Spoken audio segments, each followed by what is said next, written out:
Saat indah ku berhadapan denganmu, memandang wajahmu, Yesus kekasih jiwaku.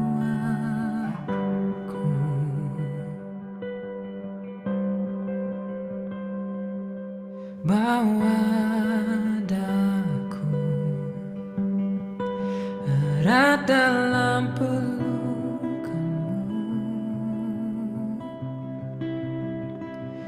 menikmati kasih dan indahnya hadiratmu.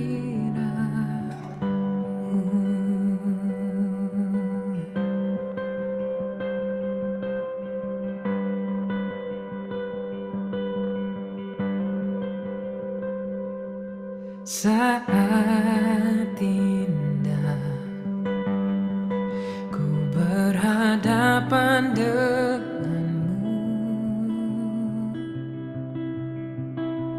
memandang wajahmu, Yesus kekasih jiwaku.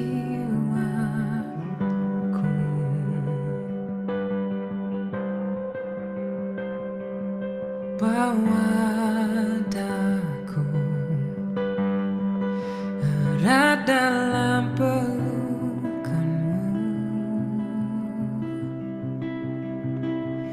menikmati kasih dan indahnya hadiratmu.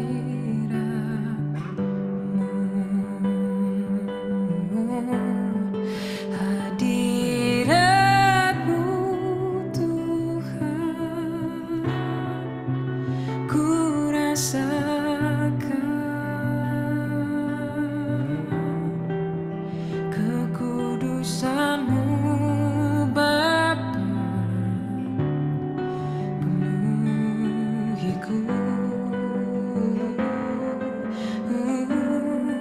Ku rindu selalu diam dalam bait-Mu, menikmati kasih anugerah-Mu.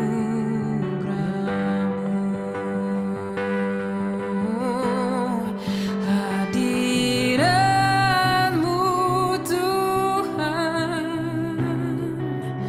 ku rasakan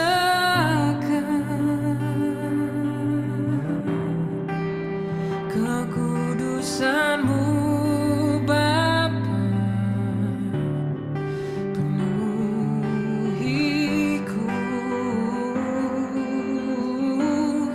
Ku rindu selalu diam dalam bait-Mu, menikmati kasih anugerah-Mu,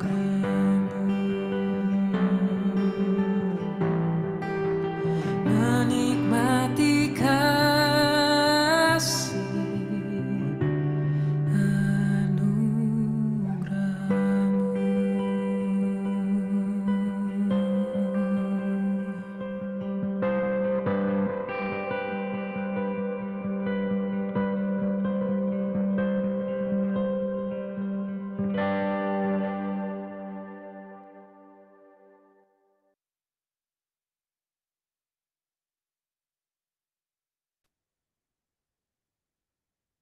Terima kasih Tuhan buat kekudusan-Mu Bapa.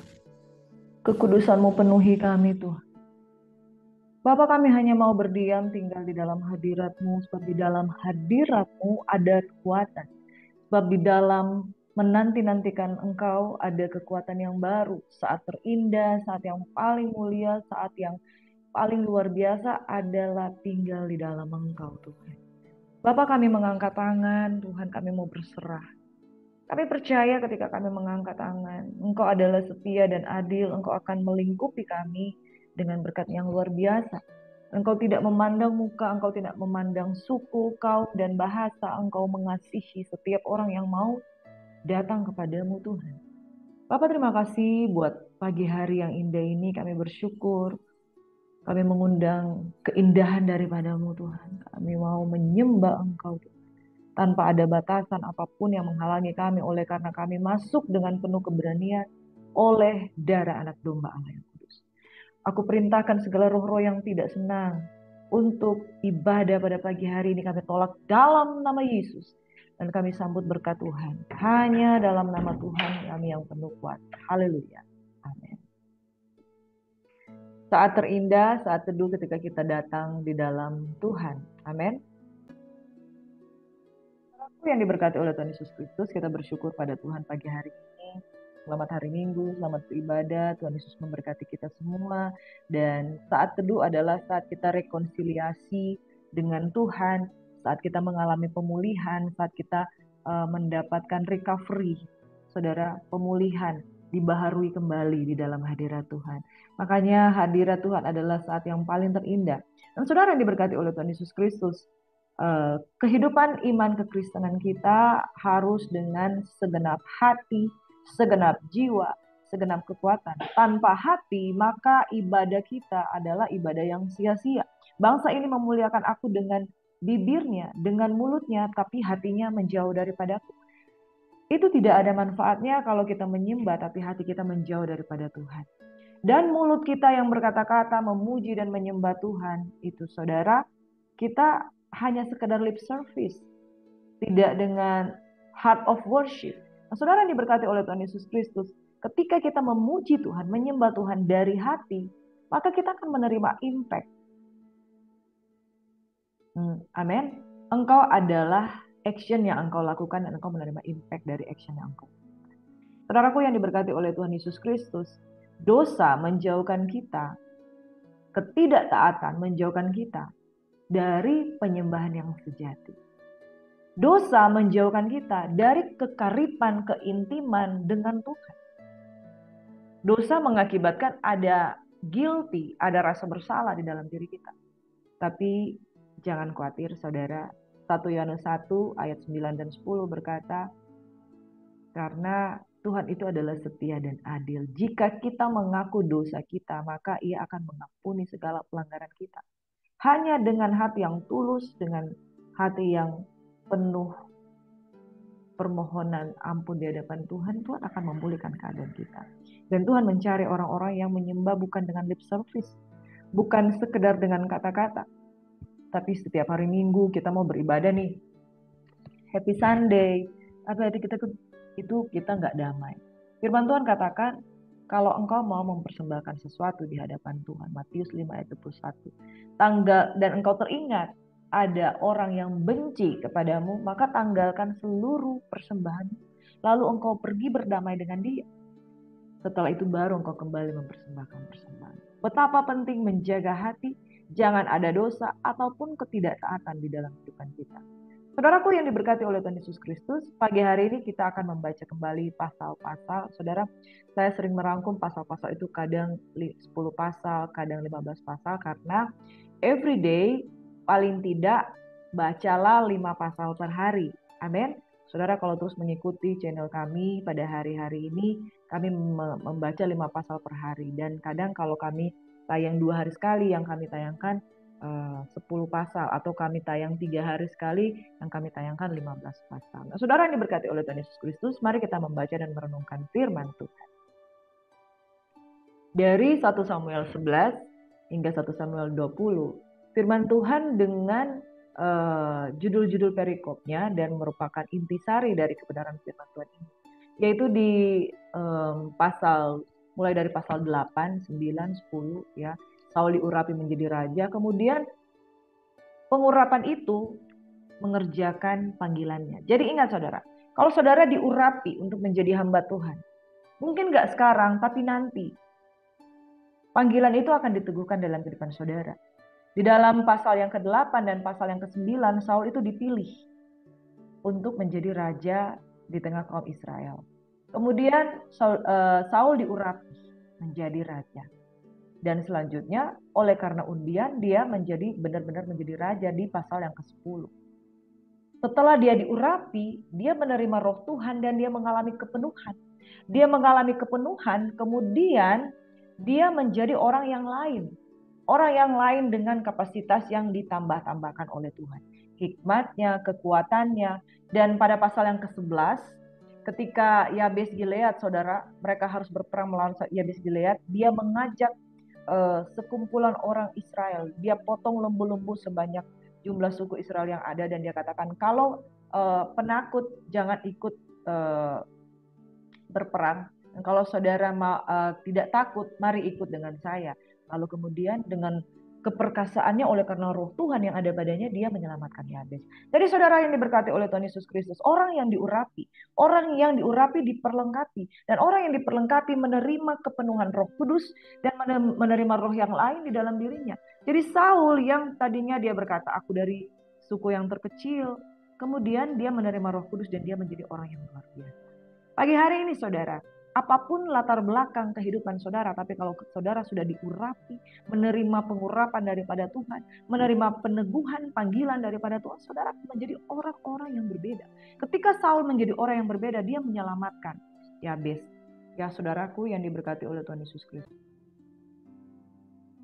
Jadi saudara, ketika saudara-saudaranya di Yabes Gilead dikepung oleh bangsa Amon, dia menjadi seorang yang sangat-sangat berbeda, dipenuhi roh Tuhan.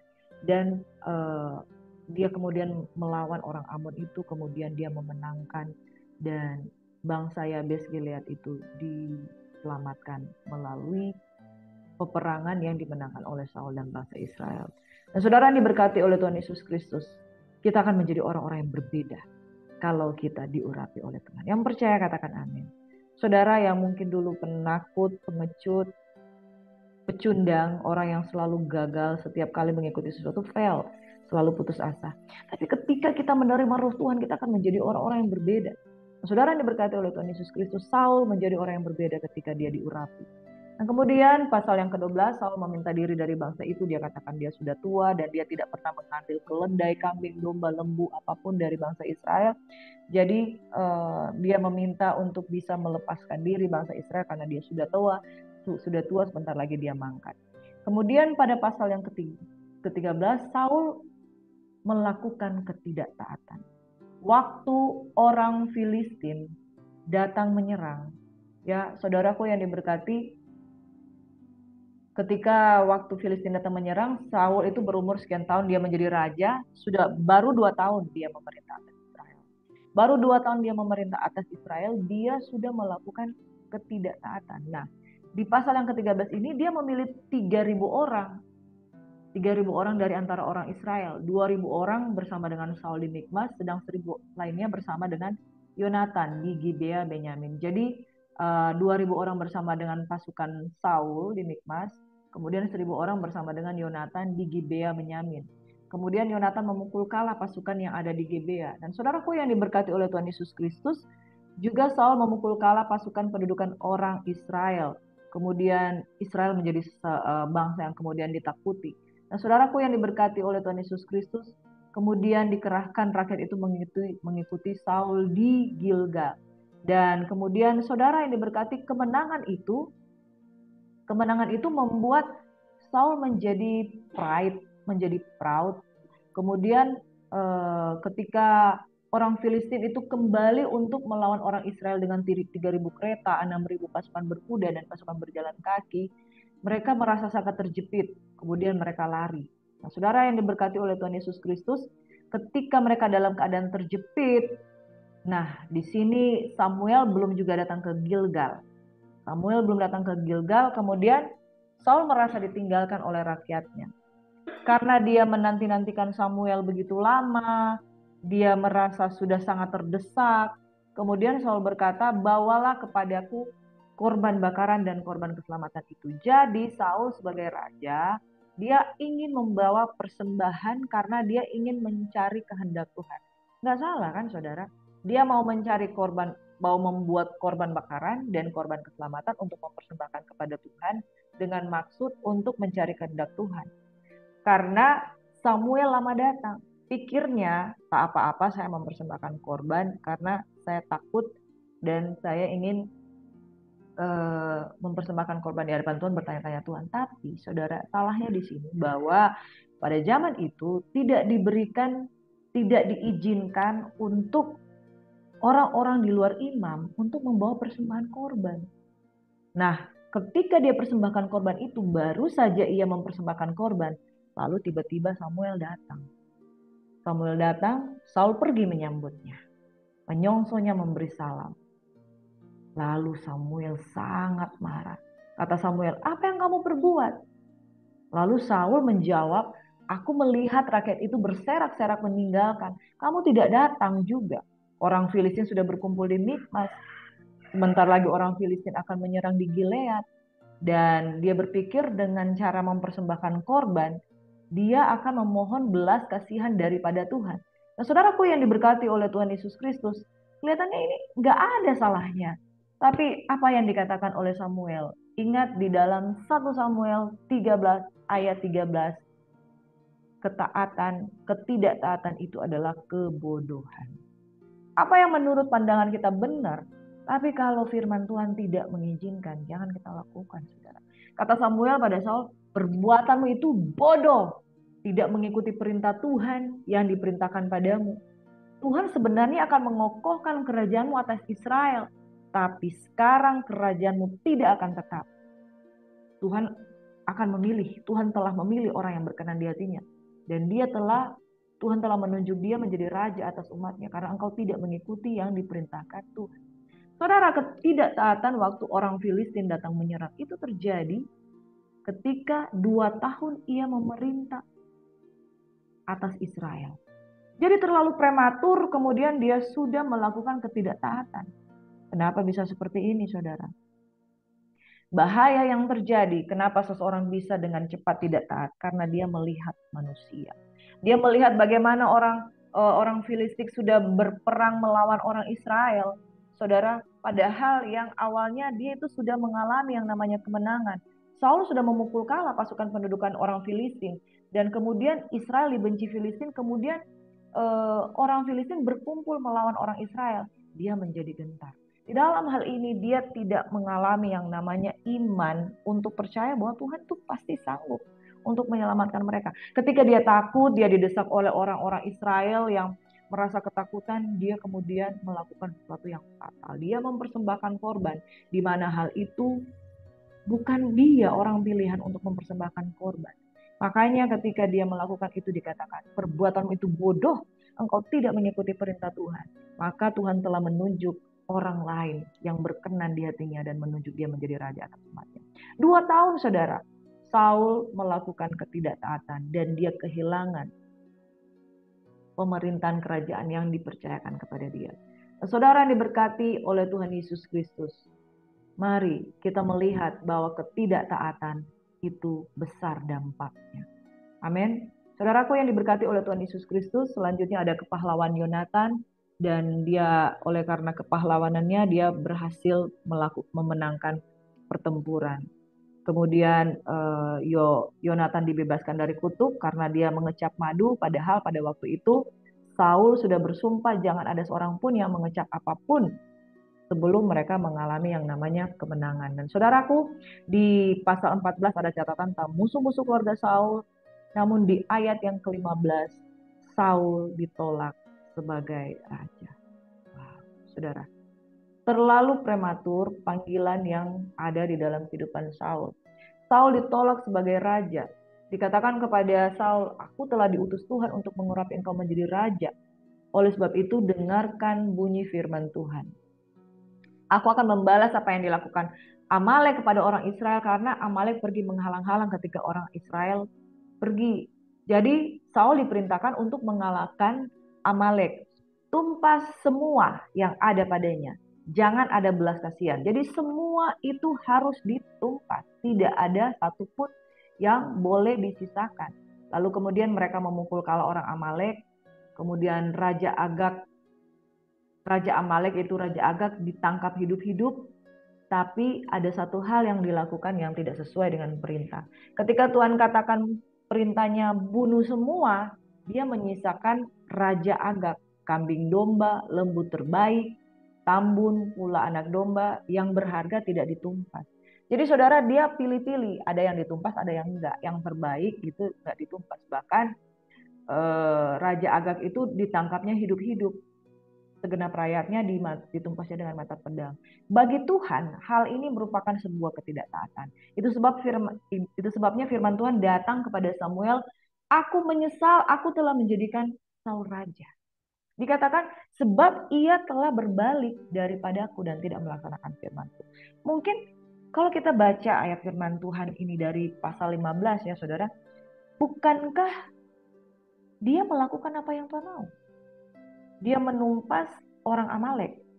Hanya disisakannya kambing, lembu, domba, tambun, dan juga Raja Agag tidak dibunuh. Bukankah itu belas kasihan? Saudara, apa yang firman Tuhan sampaikan itulah yang harus dilakukan. Dikatakan bahwa aku menyesal telah menjadikan Saul raja karena ia telah berbalik daripada. Artinya Tuhan punya maksud. Kalau Tuhan sudah memerintahkan tumpas itu Raja Agag, itu karena ada maksudnya Tuhan. Tapi jangan berbuat yang lain. Lalu kemudian Samuel begitu kecewa dengan Saul. Nah, saudara, dia pergi kepada Saul. Lalu ketika berjumpa dengan Saul, Saul seperti tidak merasakan rasa bersalah apa-apa. Dia katakan, "Diberkatilah engkau oleh Tuhan. Aku telah melaksanakan firman Tuhan." Lalu ketika Samuel mendekati Saul, dia katakan, "Lalu bunyi kambing domba apa yang kudengar?" "Oh, itu kubawa dari orang Amalek. Rakyat telah menyelamatkan kambing domba itu dengan maksud baik untuk mempersembahkan kepada Tuhan." Wah, saudara. Sekali lagi, kelihatannya salah nggak? Kelihatannya nggak salah. Maksud baik untuk mempersembahkan korban yang ditawan itu. Tapi firman Tuhan katakan, "Aku nggak memerintahkan itu. Yang kuperintahkan bunuh semuanya." Nah, saudaraku yang diberkati oleh Tuhan Yesus Kristus, Tuhan telah menyuruh engkau pergi dengan pesan, "Pergi tumpas orang berdosa itu, orang Amalek, berperang sampai engkau membinasakan mereka." Tapi engkau tidak mendengarkan Tuhan. Suara Tuhan melalui Nabi Samuel, "Mengapa engkau mengambil jarahan, lalu melakukan apa yang jahat? Di mata Tuhan, ketidaktaatan adalah kejahatan." Saul masih lagi berargumentasi. "Iya benar, aku mendengar suara Tuhan, mengikuti jalan yang telah disuruh Tuhan. Aku membawa Agag, raja orang Amalek itu. Tapi orang Amalek sudah kutumpas." Nah, saudara, Tuhan perintahkan begini, Tuhan perintahkan A, dia buat A aksen. Jadi buat sesuatu yang sama tetapi dengan tambahan dari kreativitasnya sendiri. Bahkan kambing, domba, lembu terbaik itu dikhususkan untuk dipersembahkan kepada Tuhan di Gilgal. Nah, saudara, ayat pamungkas dari sini dalam 1 Samuel 15 ayat 22. Apakah Tuhan itu berkenan kepada korban bakaran dan korban sembelihan sama seperti kepada mendengarkan suara Tuhan? Sesungguhnya mendengarkan lebih baik daripada korban sembelihan, memperhatikan lebih baik daripada lemak domba-domba jantan. Sebab pendurhakaan adalah sama seperti dosa bertenung, dan kedengilan adalah sama seperti menyembah berhala dan terafim. Karena engkau telah menolak firman Tuhan, maka ia telah menolak engkau sebagai raja. Saudaraku yang diberkati oleh Tuhan Yesus Kristus, 1 Samuel 15 ayat 22 dan 23. Firman Tuhan berkata, ketidaktaatan itu sama dengan pendurhakaan. Saudaraku yang diberkati oleh Tuhan Yesus Kristus, mari kita lihat akibat dari ketidaktaatan Saul ditolak sebagai raja. Saudaraku yang diberkati oleh Tuhan Yesus Kristus, mari kita melihat bahwa penyembahan berhala itu, ketidaktaatan itu bahkan sama dengan penyembahan berhala. Saudara yang diberkati oleh Tuhan Yesus Kristus, oleh karena ketidaktaatan Saul, dia kehilangan kerajaannya. Akibat dari ketidaktaatan, dia kehilangan rajanya, ada orang lain yang diurapi sebagai raja. Di pasal yang ke-16, Daud diurapi menjadi raja. Di tengah-tengah kakak beradiknya, anak-anak Obed Isai, saudara, ada 7 anak-anak yang dipilih oleh bapaknya, oleh Isai, saudara, tapi nggak ada satupun yang berkenan di hadapan Tuhan. Lalu ditanyakan lagi, ada anakmu yang satu lagi? Ada, dia sering menggembalakan kambing domba. Lalu datanglah Daud dengan wajah kemerah-merahan. Dipilihnya dia. Why Daud? Ternyata ada kualitas ketaatan di dalam dirinya. Saudara, oleh karena ketidaktaatan Saul ditolak sebagai raja. Dan oleh karena Daud seseorang yang mengasihi Tuhan, dia dipilih untuk menggantikan Saul. Daud diurapi menjadi raja, kemudian Daud diterima di istana Saul untuk memainkan kecapi karena ada serangan-serangan roh jahat yang selalu menyerang Saul sehingga dia perlu ditenangkan dengan pujian penyembahan. Dan saya mau sampaikan kepada kita semua pujian penyembahan menjauhkan roh-roh kuasa kegelapan, serangan-serangan, intimidasi dalam kehidupan kita semua. Amin. Selanjutnya di dalam pasal yang ke-17, bagaimana Daud menang atas Goliat ketika Goliat menantang tentara Israel. Daud mengalahkan Goliat dengan satu hal, yaitu umban dan batu. Kenapa dia memiliki senjata yang spektakuler tersebut? Kata kuncinya karena dia adalah seorang yang percaya kepada Tuhan. Dia sudah mengandalkan Tuhan, bukan pada saat dia diurapi sebagai raja.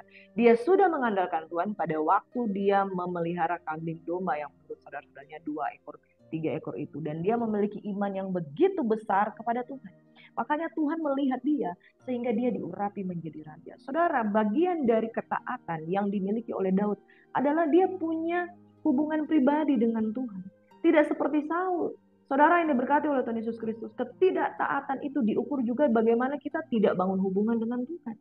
Daud bangun hubungan dengan Tuhan, bahkan permainan kecapinya itu saja mendatangkan hadirat Tuhan. Makanya saudara, ketika pujian tadi pagi dinyanyikan, saat indahku berhadapan denganmu, amin.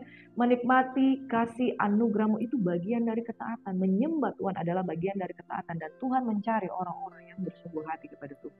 Daud tiba di medan pertempuran, dia kemudian tidak mempan dengan intimidasi Goliat, malah dia mengintimidasi balik. Orang yang sekecil itu dia mengintimidasi Goliat. Kemudian, siapakah engkau menentang barisan Allah yang hidup? Dan dia katakan, oleh karena nama Tuhan semesta alam, dia mengalahkan Goliat. Dengan umbannya, dengan batunya, ditembakkannya tepat di dahinya, di antara baju-baju sirahnya yang begitu kokoh. Kalau bukan karena Tuhan, itu siapa lagi, saudara? Tangan Tuhan yang ajaib sudah menolong Daud di dalam peperangan tersebut. Dan dia mengambil pedang Goliat itu, dibunuhnya, ditebasnya kepala Goliat. Mengakibatkan intimidasi yang luar biasa di tengah bangsa Filistin dan umat Israel berkemenangan. Selanjutnya pertemuan Daud dan Yonatan di pasal 18. Akibat dari kemenangan-kemenangan yang diperoleh Daud karena penyertaan Tuhan, Daud dibenci oleh Saul. Dan kemudian dia mencari Daud kemanapun dia pergi untuk membunuh dia. Akibatnya Daud melarikan diri karena Saul menyerang dia kembali. Perjanjian antara Daud dan Yonatan, mereka berpadu hatinya dan Yonatan itu selalu menyelamatkan Daud. Nah, saya mau katakan begini, saudara. Akibat dari ketidaktaatan Saul itu besar dampaknya. Kalau kita melihat kronologis bagaimana dia pembelaan dia, secara manusia, kadangkala kalau mau dipikir-pikir kita manusia seringkali kompromi dengan hal itu. Tidak mau melakukan kehendak Tuhan sepenuhnya karena apa yang kita pikir, alternatif perbuatan yang kita lakukan adalah tidak jauh berbeda dengan apa yang Tuhan perintahkan. Menurut pandangan kita, menurut pemikiran kita. Lalu kemudian Saul melakukan kelalaian tersebut.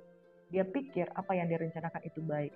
Makanya saudara, yang paling penting adalah ternyata Tuhan memilih seseorang yang berkenan di hatinya adalah seorang yang intens, punya hubungan dengan Tuhan, mengerti gerakan-gerakannya Tuhan, oleh karena punya hati yang menyembah kepada Tuhan. Saudara, orang yang menyembah kepada Tuhan tidak perlu melangkahi korban bakaran yang diberikan porsinya adalah para imam. Daud melakukan penyembahan di hadapan Tuhan, itu hubungannya dengan Tuhan.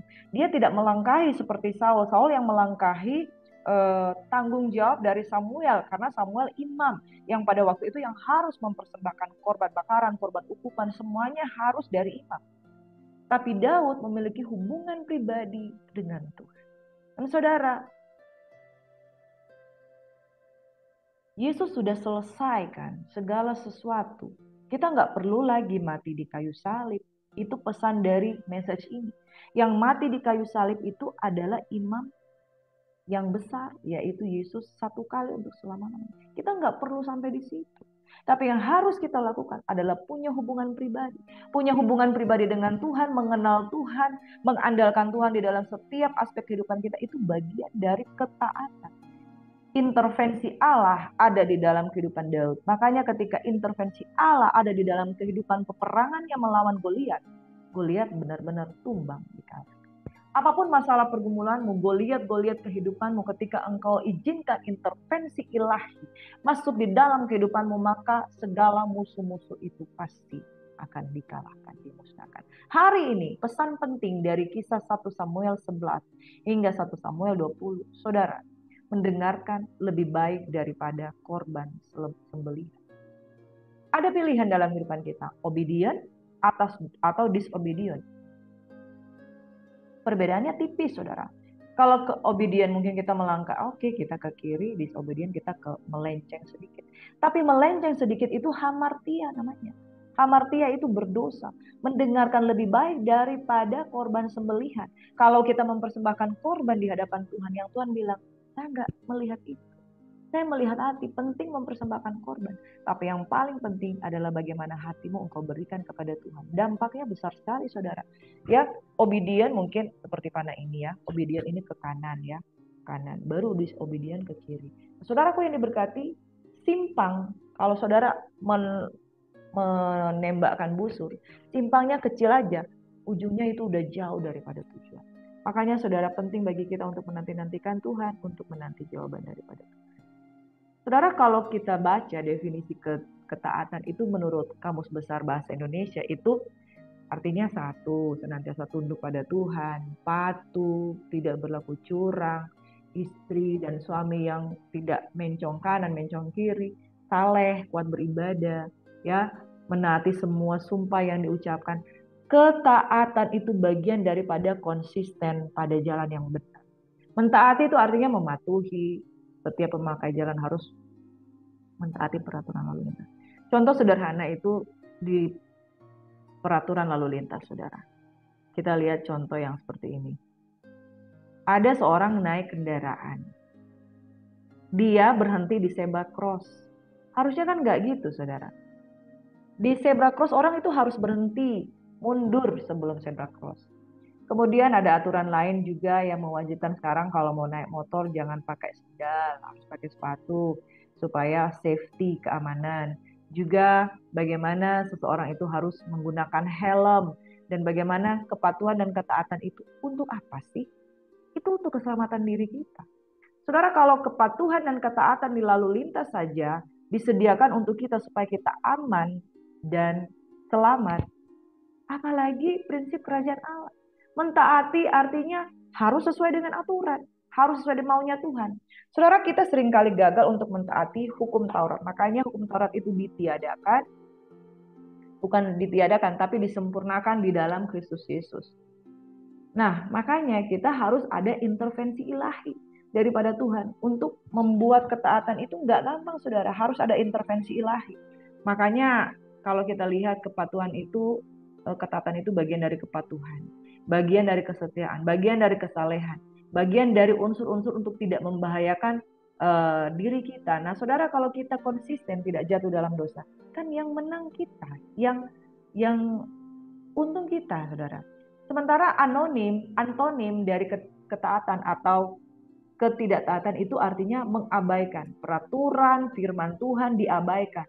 Pura-pura tidak tahu. Saudara tahu atau tidak tahu aturan, saudara pasti akan kena.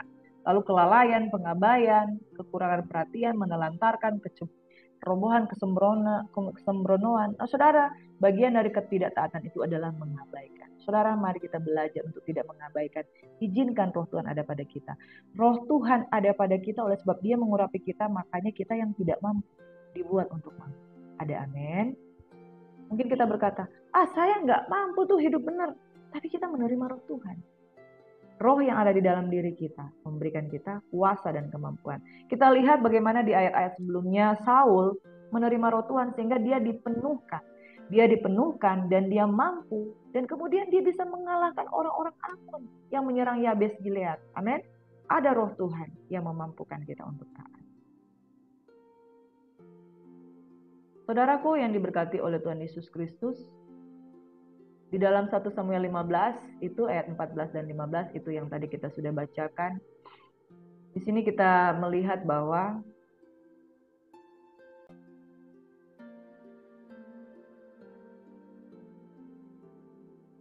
kalau kita lihat di 1 Samuel 15 bagaimana Samuel menemukan ketidaktaatan dari Saul, Tuhan tidak berkenan kepada korban bakaran, korban sembelihan sama seperti mendengarkan suara Tuhan.